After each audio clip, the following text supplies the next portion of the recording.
ઉનાળાની ઋતુ શરૂ થતા પૂર્વે જ લખપત અને નખત્રાણા તાલુકાના અંતરિયાળ ગામોમાં સીમાડાના ઘાસચારા પાણીના સ્ત્રોત તળિયા ઝાટક થતા માલધારી વર્ગ મૂંઝાયો છે।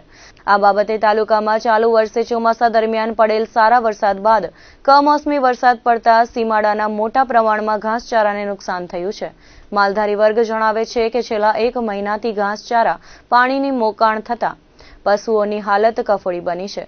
સીમાડામાં ઘાસનું તણખલું નથી અને પીવાના પાણી પશુઓ માટે અવાડા તલાવડી ખાલીખમ છે। માલધારી વર્ગ ઘાસની ઘાસડીઓ મોંઘે ભાવે ખરીદે છે। વિરમગામ, બગોદરા, બાવડા, ખેડા, બોરસદ વિસ્તારમાંથી ટૂંક ભરીને ઘાસડીઓ આવે છે। દિવાળી ટાંકડે ઘાસડીઓનો ભાવ વધી ગયો છે। અગાઉ એક ઘાસડીના 46 રૂપિયા હતા, જેના ભાવ હવે હાલ 110 રૂપિયા છે। તો દાણ ખાંડનો ભાવમાં પણ વધારો ઝીંકાયો છે। કપાસિયા ખોળના 1700 રૂપિયા છે, જ્યારે ભૂસાની એક ગુણના 1300 છે, જે માલધારી વર્ગને પરવડે તેમ નથી। ઘાસના ભાવ મળતા દૂધના ઉત્પાદન ઘટી ગયો છે।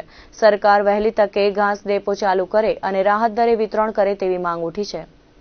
ઉપરાંત નર્મદાના નીરથી સીમાડાના અવાડા તલાવડી ભરી આપે ઉનાળાના દિવસોમાં માલધારી વર્ગને અન્યત્ર સ્થળાંતર ન કરવું પડે તે પહેલા ઘાસચારા પાણીનો પ્રશ્ન હલ થવો જોઈએ। નાની બન્નીમાં પણ માલધારીની પરિસ્થિતિ વિકટ છે, તો લખપતના બેવડા, ચામરા, ચકરાઈ, છેલવાંડ, ખડક, ઝુલુરાઈ સહિતના વિસ્તારોમાંથી માલધારીઓ પોતાના મોંઘા મૂલા પશુઓ સાથે અન્ય તાલુકામાં જવા મજબૂર થયા છે।